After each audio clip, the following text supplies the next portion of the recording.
देखिए, हमने जो ये कक्षा प्रारंभ की थी, उसी समय से हम 2-3 बात निरंतर कहते आए हैं कि यहाँ पर गीता का जो हम अध्ययन कर रहे हैं, उसका कुछ विशेष उद्देश्य है। सामान्य रूप से आप असंख्य बार गीता के संदर्भ में सुना होगा आपने, असंख्य बार आपने पढ़ा होगा और आपको लगता होगा जो कि इसमें और क्या हो सकता है। तो हमने 2-3 बातें जो प्रारंभ की थी, उसी को लेकर के आगे हम कंटिन्यू कर रहे हैं। जैसे कि गीता तो एक सबसे महत्वपूर्ण यह है कि चाहे किसी भी डिसिप्लिन की बात करें, किसी भी विषय की बात करें, किसी भी क्षेत्र की बात करें, किसी भी तरह के समुदाय की बात करें, वहां पर सर्वमान्य है। एक तो सबसे महत्वपूर्ण बात है गीता को लेकर के। दूसरा यह है कि आप अपने जीवन के जिस किसी भी क्षण की बात करें, उस क्षण के संदर्भ में गीता आपके लिए उपादेय है। वो आप सामूहिक रूप से बात करें, राष्ट्रीय स्तर पर वैश्विक शांति की बात करें, राष्ट्रीय स्तर पर बात करें, सामाजिक स्तर पर बात करें, पारिवारिक स्तर पर बात करें, इंडिविजुअल में बात करें, अगर आप अकेले बंद कमरे में बैठे हुए हैं, उस समय में भी गीता आपको उसी तरह उपादेय है आपके लिए। और इसके लिए हमने जब चर्चा प्रारंभ की थी, तो शुरू में ही मैंने कहा था कि एक तो इसका ऐतिहासिक पृष्ठभूमि मैंने बताया था, ऐतिहासिक पृष्ठभूमि के साथ साथ इसका वैशिष्ट बताया था, प्रत्येक दिन अलग अलग जो हमने चर्चा की थी। और हमने ये बताया था जो कि मूलभूत जो इसका क्रक्स जो है वो उसी में छुपा हुआ है, क्योंकि जहां तक आपके मन में द्वैधी भाव जब आता है, उस समय से ही समस्या शुरू होती है। आप शांत चित्त कब होते हैं?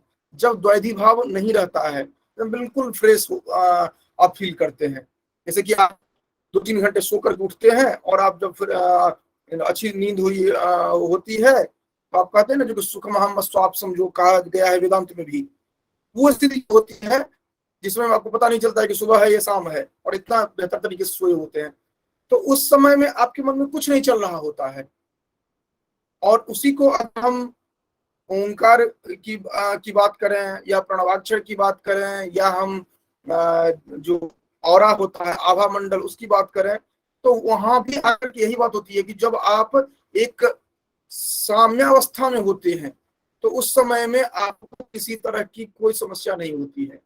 जो ही आपके मन में द्वैधी भाव आया, ये मेरा है, ये दूसरे का है, या अपने में ही ये करना चाहिए कि ये करना चाहिए, जो ही द्वैधी भाव आएगा, वहां से समस्याएं प्रारंभ हो जाती है। तो द्वैधी भाव तक तो ठीक है, अपने आप को झेल लेते हैं, लेकिन जब आपके पास ऑप्शन 2 से अधिक आ जाता है, तब आप परेशान होना शुरू होते हैं।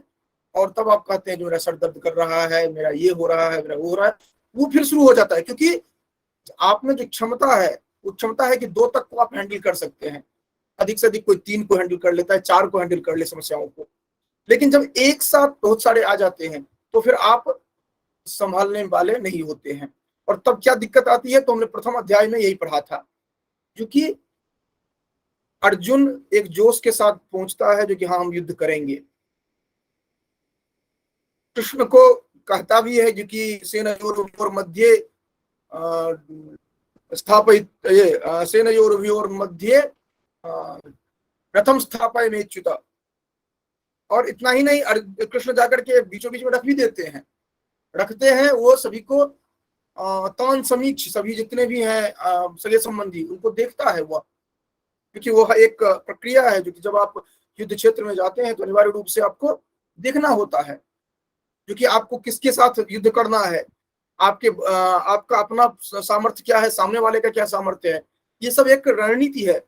वो देखते हैं, और देखते हैं जो कि जितने भी हैं वो हमारे सगे संबंधी हैं, वहां पर आकर के मोहित हो जाते हैं। फिर उसके बाद आप एक साइकोलॉजिकल बहुत अच्छा इंटरप्रिटेशन देखते हैं, जो कि केवल मन, अभी तक जोश में है व्यक्ति, उत्साह है, जो ही मन पर आघात पहुंचता है, तुरंत सब कुछ बदल जाता है। कहते हैं जी नहीं, मैं युद्ध नहीं कर सकता हूं, क्योंकि ये हमारे सगे संबंधी हैं, इनको मारने से ये समस्याएं आएगी। और उसी के अनुसार पूरा ये जो है रील प्ले होने लगता है, जो कि जितना लॉजिक को बताते हैं, जितना जो कुछ है, कुल धर्म की बात हमने की थी, ये सभी उसी में आकर के इन्वॉल्व हो जाता है। तो आपका मन जो होता है वही मन आपको पूरा गतिविधि में ले जाता है, और यही कारण है जो कि गीता का अध्ययन इस दृष्टि से भी करना चाहिए कि हमें हमेशा जोश में बनाए रखता है। तो अब प्रथम में जो वह मोहित हो, द्वितीय में आकर के आपने प्रारंभ में ही देखा था, स्पष्ट रूप से उन्होंने बोल दिया था जो कि हे कृष्ण, हम युद्ध नहीं करेंगे, ये स्पष्ट रूप से बोल दिया गया था। आपने प्रारंभ में ही ये देखा था जो कि संजय बताना शुरू करते हैं, उसके बाद ये कृष्ण पूछते हैं जो कि आप में इतनी बड़ी बड़ी बातें आप करते हैं और आप में ये कहां से आ गया, और फिर कहते हैं नहीं, ये आपके लिए उचित नहीं है, क्योंकि आप जिस तरह सामर्थ्यशाली है वहां पर यह है अच्छी बात नहीं है। फिर अर्जुन कहते हैं हम कैसे इस तरह कर सकते हैं, हमें नहीं ये करना है, हम गुरु को मार करके इससे बेहतर तो हम भिक्षाटन कर लें, आदि आदि ये चर्चा करते हैं। ये आप लोगों ने देखा था। तो ये सब जितने भी आपने देखा था, लास्ट में आकर के बोल देते हैं जो कि मैं आपके शरण में आ गया हूं, हमें आप एक शिष्य समझ करके आप मुझे उपदेश दीजिए। देखिए, ये भी एक बहुत महत्वपूर्ण पक्ष होता है कि जब आप सरेंडर कर जाते हैं, क्योंकि जब आप बहुत तरह से समस्याओं से घिर जाते हैं तो फिर आपका अपना कुछ नहीं चलता है, फिर जहाँ सामने में जो होता है उसी को कहते हैं कि नहीं, आप ही मुझे कुछ बताइए, मैं तो कुछ समझने वाला नहीं हूं, मैं कुछ समझ नहीं पा रहा हूं। जबकि आप में सामर्थ्य होता है फिर भी आप उस तरह नहीं हो पाते हैं। तो फिर ये कहते हैं जो नहीं, इसमें मैं किसी में श्रेय नहीं देखता हूं, और लास्ट में आकर के कहते हैं न योत्स्यति गोविंदम उक्त्वा तूष्णीम बभूवः, वह एकदम बिल्कुल शांत हो जाते हैं। उसके बाद कृष्ण जो है वह बताना शुरू करते हैं। यही हमने देखा था जो कि ऋषिकेशा प्रहसन्निव भारत, ये प्रहसन्निव भारत जो है, आप व्याकरण आपने पढ़ा है, आप जानते हैं जो कि प्रहसन शत्रु प्रत्यय का यहाँ पर प्रयोग किया गया है। हंसता हुआ सा प्रहसन्निव भारत, वह उन हुए जो कि अरे आप इतना बड़ी बड़ी बातें कर रहे थे, अब देखिए आकर के आप इस तरह कर रहे हैं। और सेनयोर उभयोर मध्य विसीदंत मिदम बचा, इस तरह बात कहना शुरू करते हैं। और हम लोगों ने देख लिया था सोच्यानन्द सोचस्तुम प्रज्ञावादांग सभा से गता सून गता से उत्साह, ये हम लोगों ने पढ़ लिया था। ये भी हम लोगों ने पढ़ लिया था जो कि इससे पूर्व ऐसा कोई भी समय नहीं रहा है जिस समय में ये नहीं रहे हों, या तुम नहीं रहे हो, या मैं नहीं रहा हूं, और भविष्य में भी ऐसा कुछ नहीं है जो कि जिस समय में आप नहीं रहेंगे, या मैं नहीं रहूंगा, या ये नहीं रहेंगे। अर्थात ये जो बात की जा रही है यह आत्म तत्व की बात की जा रही है, यह जीवात्मा की बात नहीं की जा रही है, यह अर्थात ये जीव की बात नहीं की जा रही है, ये आत्म तत्व की बात की जा रही है, और इसी दृष्टि से कह रहे हैं। फिर हम लोगों ने ये भी देखा था, देहिनोऽस्मिन् यथा देहे कौमारं यौवनं जरा तथा देहांतर प्राप्त धीरस्तत्र न मुह्यति। करे कि इसको इसी तरह समझना चाहिए जैसे कि हम या कौमार अवस्था, यौवन अवस्था, जरा अवस्था जो है, ये जिस तरह से क्रमबद्ध रूप से चलता है, इसी तरह एक शरीर को छोड़ करके दूसरे शरीर में हम प्रवेश करते हैं, और ये निरंतर क्रम चलता रहता है। ये आपने वहां पर भी देखा था, जो ये कठोपनिषद है, कठोपनिषद में भी आपने देखा था, क्योंकि दिया गया था जो अनिवार्य रूप से मर्त्यः जायते सत्यमेव पच्यते, सत्यमेव पच्यते, सत्यमेव जायते मर्त्य सत्यमेव पच्यते पुनः, फिर वो जन्म लेता है और फिर वो इस संसार में चलता रहता है। तो कुल मिलाकर के ये जितनी भी बातें हैं ये हम सभी जानते हैं, लेकिन हम सभी उस समय मोहित होते हैं, जो कि हमें लगता है जो कि ये युवावस्था है तो बस यही युवावस्था हमारा रहेगा, या हम बच्चे को देखते हैं तो लगता है जो कि हमेशा ये बच्चा ही रहेगा, उसके साथ खेलते रहेंगे, या अपने युवावस्था को देखते हैं तो लगता है कि हमेशा युवावस्था रहेंगे।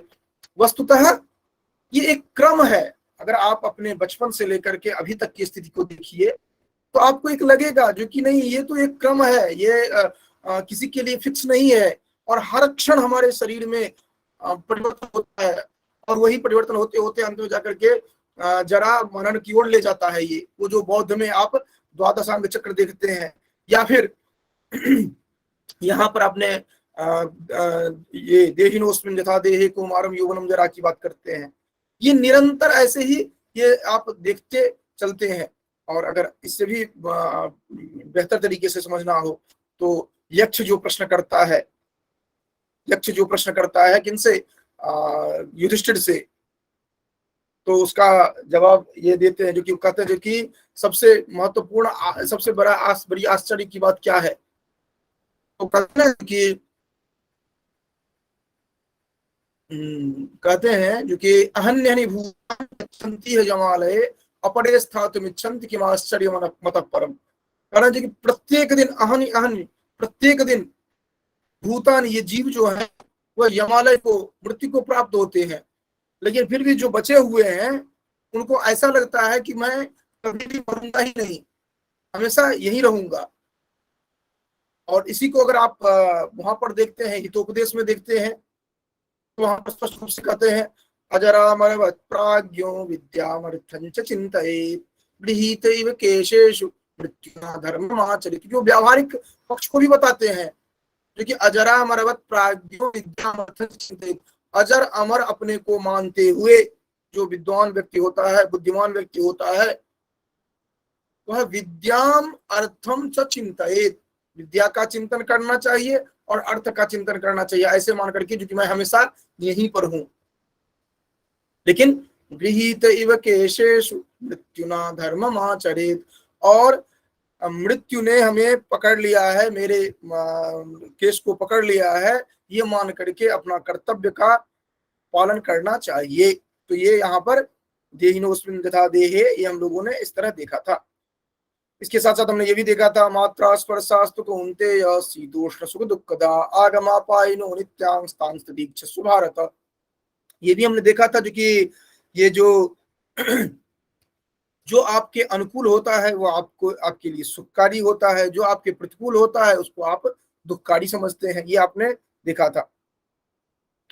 अब कहते हैं जो कि यम हि न व्यथयन्ते ते पुरुषं पुरुषर्षभ सम दुख सुखम धीरम सोमृतत्वाय कल्पते। कह रहे हैं जो कि ये पुरुषर्षभ है, पुरुषों में श्रेष्ठ, ये जो दुख और सुख को समान समझने लगता है, वह धीर पुरुष जो होता है वह इंद्रियों के विषय में, विषयों के संयोग से व्याकुल नहीं होता है। क्योंकि आप जब तक उसके प्रति आसक्ति रखते हैं तभी तक आपको लगता है जो कि इससे हमें सुख हो रहा है, इससे हमें दुख हो रहा है। इसका उदाहरण आप सहज रूप से देखिए, आप मेट्रो सिटी में रहते हैं, कहीं विशेष जगह पर होते हैं जहां पर कि आपको 24/7 आपको विद्युत की आपूर्ति होती है।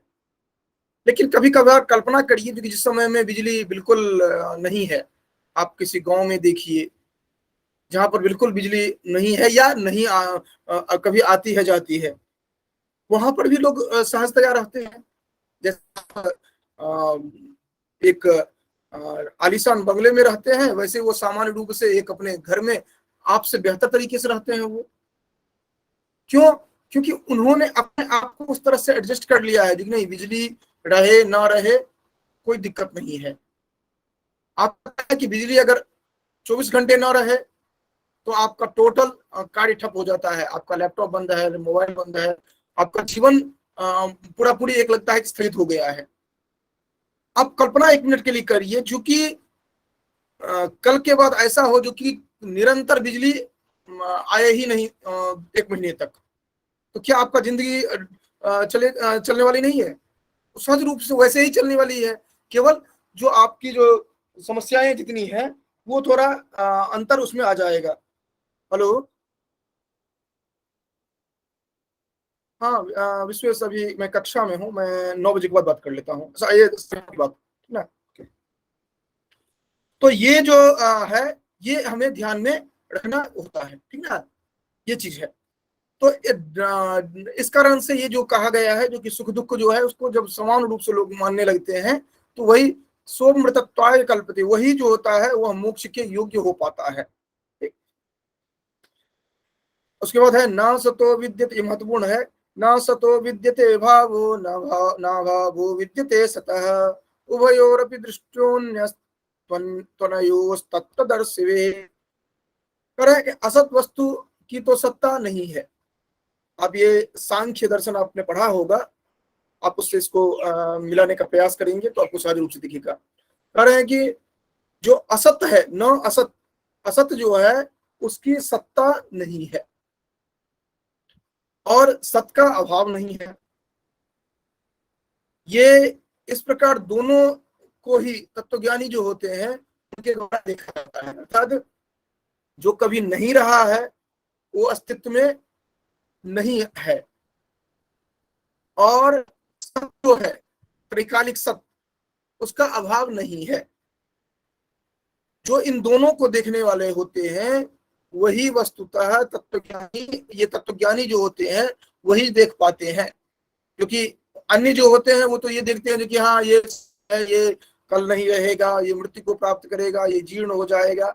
लेकिन जिसकी बात ये कर रहे हैं वह वस्तुतः नित्य और अनित्य जो है इसको बताने के लिए प्रयास कर रहे हैं। जो कि आप जो सांसारिक वस्तु देखते हैं वह अनित्य है, और जो ये बता रहे हैं आत्म तत्व आदि वह है, वह उसका कभी क्षय नहीं होता है। अब उसी को और बता रहे हैं, जो कि सत जो है उसका कभी अभाव नहीं होता है, तो सत तत्व को विशेष रूप से बता रहे हैं। कह रहे हैं जो कि अविनाशी तु तद्विद्ये येन सर्वमिदं ततं विनाशव्ययस्यास्य न कश्चित् कर्तुमर्हति। कह रहे हैं जो कि अविनाशी तो तद्विद्धि, कह रहे नाश रहित जो है उसको समझना चाहिए। तद्विद्धि, उसको जानो, उसको क्या जानो, उसको ये जानो कि वह नाश रहित है, अविनाशी है। ये न सर्वमिदं ततम, जिससे यह संपूर्ण जो सृष्टि देख रहे हैं वह व्याप्त है, उससे अनुस्यूत है। विनाशमव्ययस्यास्य न कर्तुमर्हसि, और ये अविनाशी जो है इसका कोई भी विनाश करने में सक्षम नहीं है, समर्थ नहीं है। ये जो अविनाशी है इसको कोई भी नाश करने में सक्षम नहीं है। वस्तुतः देखिए, जो सर्वशक्तिमान है सत्ता, जो जिसके अतिरिक्त और कुछ नहीं आप देखते हैं इस संसार में, वस्तुतः वह हमेशा था, हमेशा है, हमेशा रहेगा, ठीक है। और इसको कोई नाश कर भी नहीं सकता है। क्योंकि अगर आप अन्य को छोड़ दीजिए, आप एक भौगोलिक धरातल पर देखने की बात करिए, संसार को भौगोलिक धरातल पर देखने की बात करिए, तो आपको लगभग यह समझ में आ जाएगा कि मैं बताने की बात कर रहा हूं। और ये जितने भी यहाँ उपस्थित हैं वो अपना रेडी रहेंगे ऑडियो वीडियो को लेकर के। कह रहे हैं जो कि एक भौगोलिक धरातल पर देखिए आप, तो आप एक स्थान विशेष में हैं, एक प्राणी मात्र हैं, आपको लगता है जो कि सब कुछ इस संसार में आप ही हैं। लेकिन उससे आगे बढ़िए आप, एक किसी गांव में आप हैं, किसी जिले में होगा, किसी राष्ट्र को मान लीजिए, किसी संसार को मान लीजिए। संसार में भी आप मान लीजिए जो कि पृथ्वी लोक में है। इस पृथ्वी जैसे आप देखते हैं, अगर आप भूगोल को ठीक से देखें,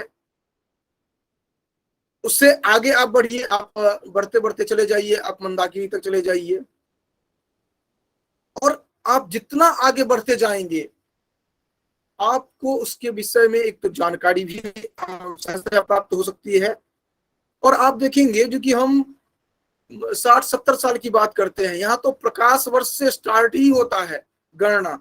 जो कि हम कह रहे हैं कि साक्षात स्तर पर मैं बात कर रहा हूं। मैं उस स्तर पर नहीं जा रहा हूं जहां पर कि हम पारलौकिक चिंतन कर रहे हैं। पारलौकिक चिंतन को छोड़ दीजिए, यह लौकिक जो है जिसको हम अपने इंस्ट्रूमेंट के माध्यम से मेजरमेंट कर पाते हैं, अगर उसके को ही अगर हम मान लें तो हमारा कितना जन्म, हमारा कितना ये जो हम अपने सामर्थ्य देख रहे हैं उसका कितना गुणा सामर्थ्य हमें दिखाई पड़ता है।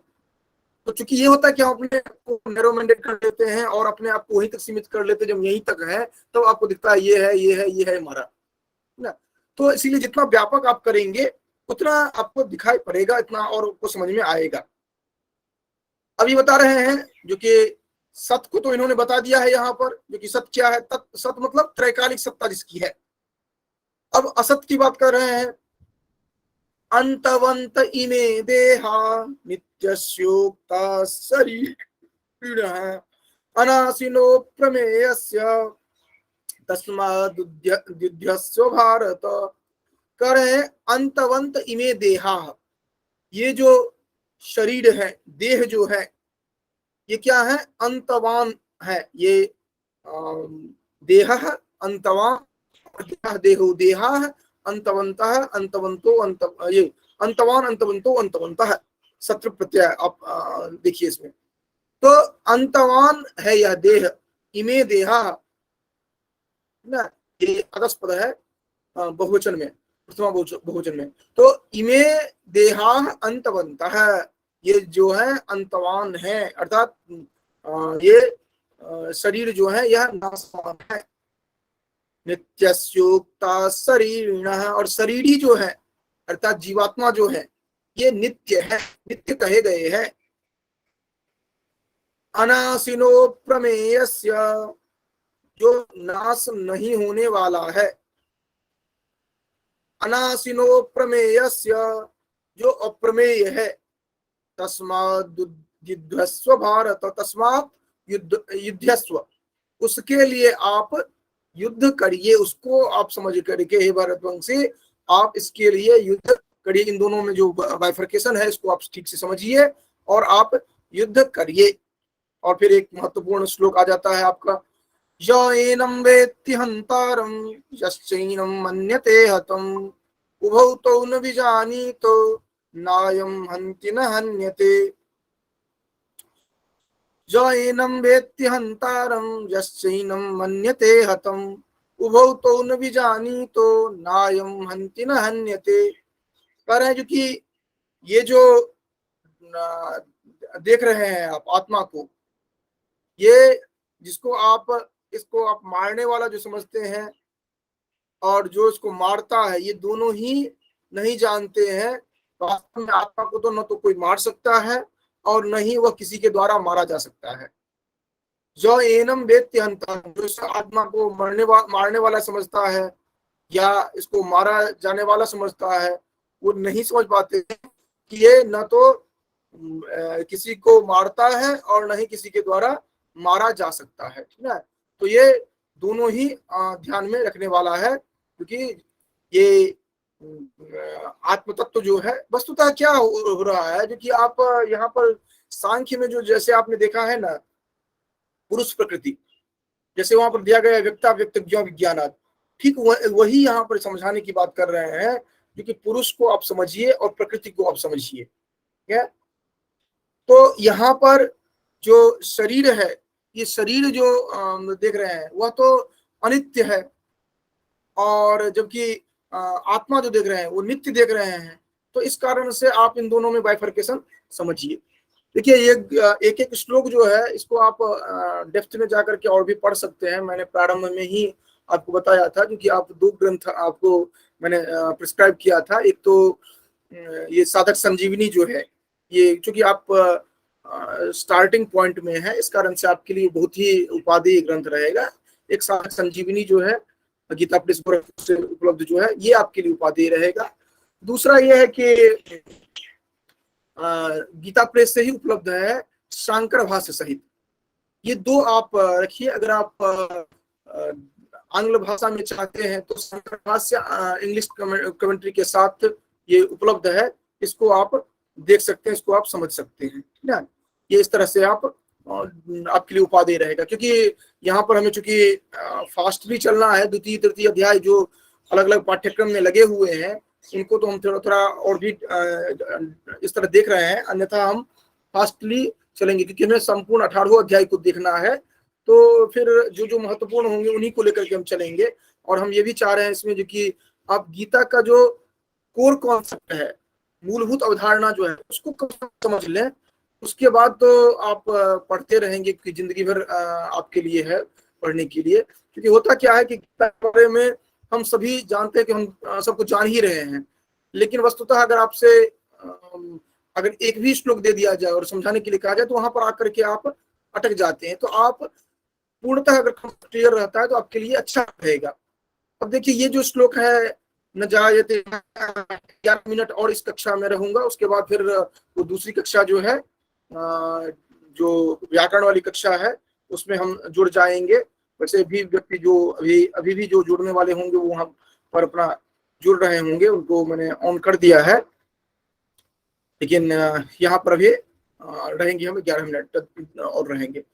तो कहना कि न जायते म्रियते वा कदाचिन्नायं भूत्वा भवितावान् भूयः अजो नित्य शाश्वतोऽयं पुराणो न हन्यते हन्यमाने शरीरे। देखिए ये आप देखें तो कठोपनिषद में यथावत आपको दिखाई पड़ता है। ये प्रथम अध्याय में ही, प्रथमावली में ही आपको यथावत थोड़ा सा अंतर के साथ आपको ये श्लोक दिखाई पड़ता है। तो वहां पर श्लोक जो है न जायते म्रियते वा कदाचित्, हाँ वहां पर है न जायते म्रियते वा कदाचित् नायं भूत्वा भवितावान् भूयः, नहीं वहां पर कुछ अलग तरह से है, मैं भूल रहा हूं। तो इसी तरह का वहां भी है ना। तो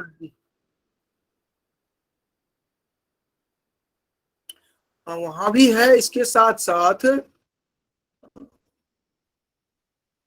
कर्णभारम ने, कर्णभारम इस तरह का नहीं है, कर्णभारम में है वो तो तीर्थवासना आपके पास नहीं,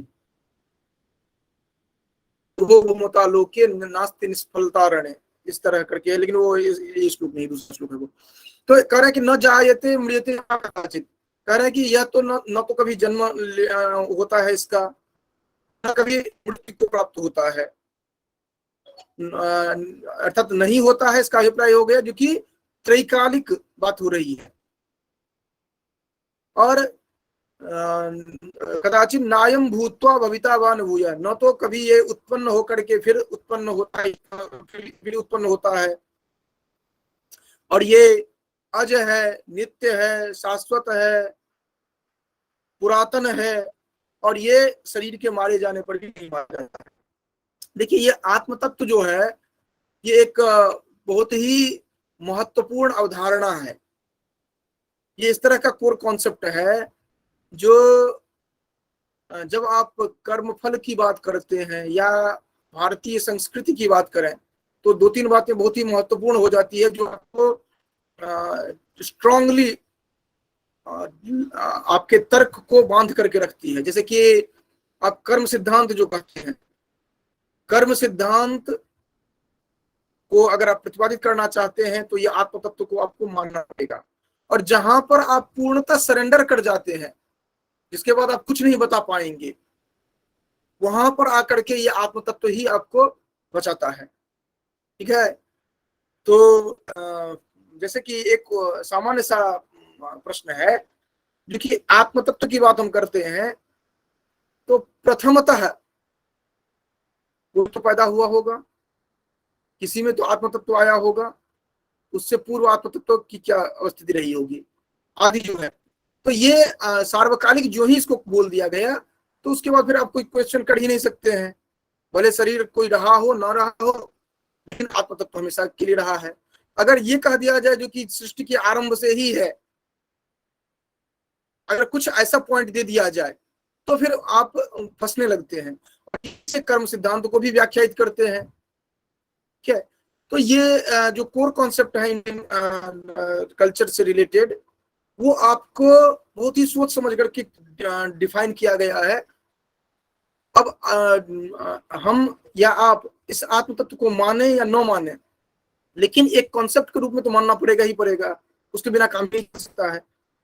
और जो जो नहीं माने हैं वो कहीं ना कहीं आकर के फंसते हैं, जो इसको नहीं मानते हैं। अब आप बौद्ध को ही देखेंगे तो वहां पर आकर के जब वो आकर के इसमें समस्या आने लगती है, अगर उसको नित्यता नहीं मानते हैं, वो अनित्यता अनित्यता का जो कॉन्सेप्ट है उसके कारण वो नहीं मानते हैं, तो उनमें समस्या आने लगती है, वो आप देखते हैं अलग तरह से। तो एक ये बहुत महत्वपूर्ण कॉन्सेप्ट है, इस दृष्टि से आप ध्यान में रखिए। दूसरा ये है कि अपने आप को सांत्वना देने के लिए एक बहुत ही महत्वपूर्ण ये होता है, क्योंकि आज आप हमने इस कक्षा में पितृपक्ष, श्राद्ध, तर्पण आदि की भी चर्चा हमने की थी। तो अगर ये आत्म तत्व को नहीं मानेंगे आप, तो पूर्वज कहाँ गए? वही चार्वाक का सिद्धांत रहेगा, जो कि देह भस्मीभूतस्य देहस्य पुनरागमनम हो जाएगी। तो इस दृष्टि से भी हमारी जो आस्थाएं हैं उनको भी मानने के लिए, भले कुछ हो ना हो, वो है नहीं है, इसको आप कुछ नहीं समझ कह सकते हैं, लेकिन जो हमारी आस्था है वो आस्था के का भी आधार यही है। तो ये जितनी भी बातें हैं उनको आप जिस रूप में भी मानना चाहें आपको मानना पड़ेगा। तो ये चीज है। उसके बाद वेदा विनाशिनम नित्यम य एनमजमव्ययम कथम स पुरुष पार्थ कम घातयति हन्तिकम। कह रहे हैं कि इसीलिए कह रहे हैं कि हे पार्थ, प्रताप पुत्र अर्जुन, आप इस आत्मा को आप नासरहित, नित्य, अजन्मा और अव्यय है, इस तरह आप समझिए इसको। कथम, तो फिर यह कैसे किसको मरवाता है और किसको मारता है, अर्थात न तो किसी को मारता है न ही किसी से ये मरवाता है। ये किस तरह होता है? तो ये बहुत अच्छा श्लोक है। वासांसि जीर्णानि यथा विहाय नवानि गृह्णाति नरोपणानि तथा शरीराणि विहाय जीर्णान्यन्यानि संयाति नवानि देहि। कह रहे हैं जो कि जैसे मनुष्य पुराने वस्त्र को त्याग करके नए वस्त्र को ग्रहण करता है, वैसे ही जीवात्मा जो है वह पुरातन वस्त्र जो है उसका शरीर, उसको त्याग करके नए वस्त्र में वह ये नया वस्त्र जो है अर्थात नवीन शरीर जो है उसको वह धारण करता है। और इसी को आधार मान करके जितने भी पौराणिक ट्रेडिशन जो है, पौराणिक परंपरा जो है, उसमें अलग अलग तरह की कल्पना किए गए, जो कि इस कारण से इस तरह का कष्ट दिया जाता है, स्वर्ग नरक आदि आदि की जो बातें की गई वो इन सबको ध्यान में रखते हुए की गई। क्योंकि देखिए मनुष्य जो है एक बौद्धिक प्राणी है और उसको बौद्धिक स्तर पर ही उसको मात दिया जा सकता है। और इसीलिए जितने भी वैदुष्यपूर्ण हमारे विद्वद्गण रहे हैं पूर्वज, वो ऐसे एक जाल आपके उपस्थित कर देते हैं जो आप मजबूर हो जाते हैं, आपको स्वीकार करना ही पड़ेगा। ठीक है? और यही हमारा महत्वपूर्ण, अगर अपने आप को कहीं किसी दृष्टि से हम माने, अगर आप एक भारतीय होने के नाते अपना वैशिष्ट्य अगर हम कोई प्रदर्शित करना चाहते हैं विश्व के समक्ष, या आप एक सामान्य नागरिक देश के होकर के एक किसी विशेष प्रांत का किसी विशेष गांव का किसी विशेष परिवार का महत्व अगर दर्शाना चाहते हैं, तो आपके पास जो वह संस्कृति है जो आपके पास पहले से उपलब्ध है, जो थाती है, उसी के आधार पर आप बता पाएंगे। उसके अतिरिक्त आपके पास कुछ नहीं है। उसके अतिरिक्त जो संसार के पास है ही, उसके लिए वो आप पर क्यों गर्व करेगा? और यही कारण है जो कि वर्तमान समय में जो आज हम यहीं पर 22 पर ही खत्म कर रहे हैं, वर्तमान समय में जो संस्कृत को इतना इंपॉर्टेंस दिया जा रहा है वो संस्कृत प्रेम के कारण नहीं दिया जा रहा है, क्योंकि संस्कृत में है ही इतना पोटेंशियल, जिसको छोड़ देंगे तो फिर आपको कोई पूछने वाला नहीं है विश्व में। और उसी को यूटिलाइज कर रहे हैं, व्यापारिक दृष्टि से उसको भुनाया जाता है और हम राजनीतिक स्तर पर या अन्य अन्य स्तर पर हम उसको ले जाते हैं और हम बताते हैं हमारे पास ये है, हमारे पास ये है, ताकि संपूर्ण विश्व आपके समक्ष नतमस्तक हो, क्योंकि उनके पास वही चीज नहीं है, और तो की सब कुछ है ही। अगर आप कहेंगे जो साइंटिफिक एरिया में आपने ये काम किया, आपने इस एरिया में ये काम किया, तो उनके पास तो है ही। आप जब जिसमें उनसे आगे हैं, वो हमारे जो राजनेता आदि हैं, वो इन बात को समझ रहे हैं, जो कि यही हमारे पास सबसे महत्वपूर्ण है, जो संसार में किसी के पास नहीं है। तो इसको कैसे यूटिलाइज किया जाए, और यही कारण है जो देखते हैं अभी सेंट्रल यूनिवर्सिटीज हो या जितना जो कुछ भी हो, वहां पर आप संस्कृत डिपार्टमेंट खोले जाते हैं, या जितने भी आप देखते हैं जो कि ये योग को इतना इंपॉर्टेंस दिया गया, या जो भी दिया गया, वो उसी को हाईलाइट करने के लिए। आप अपने गांव से होते हैं, आपके गांव में जो बहुत महत्वपूर्ण चीज होता है, वो दूसरे गांव जाते हैं तो बताते हैं जो कि हमारे यहाँ इस तरह का हो रहा है, क्योंकि वहां पर अन्य चीज नहीं है, इसलिए वो आपके प्रति आकर्षित होगा। वो यही एक कॉन्सेप्ट है, कोर कॉन्सेप्ट है, जिसके कारण ये मैनेजमेंट जो है, ये आप बहुत बेहतर तरीके से सीख सकते हैं यहाँ पर, क्योंकि ये मैनेजमेंट जो है, ये इसी तरह से जो कि अलग अलग सब्जेक्ट पढ़ाया जाता है, जो कि वैदिक मैनेजमेंट, वैदिक इकोलॉजी, जब आप समझते हैं जो कि इसका कहाँ से कनेक्शन है, वो आप बेहतर तरीके से समझ सकते हैं। तो ये सब कुछ बातें हैं जिनको कि आपको ध्यान रखना चाहिए। चलिए हम इसको यहीं पर समाप्त करते हैं आज की कक्षा को, और हम दूसरी कक्षा में अभी व्याकरण वाले में हम ज्वाइन करेंगे अभी।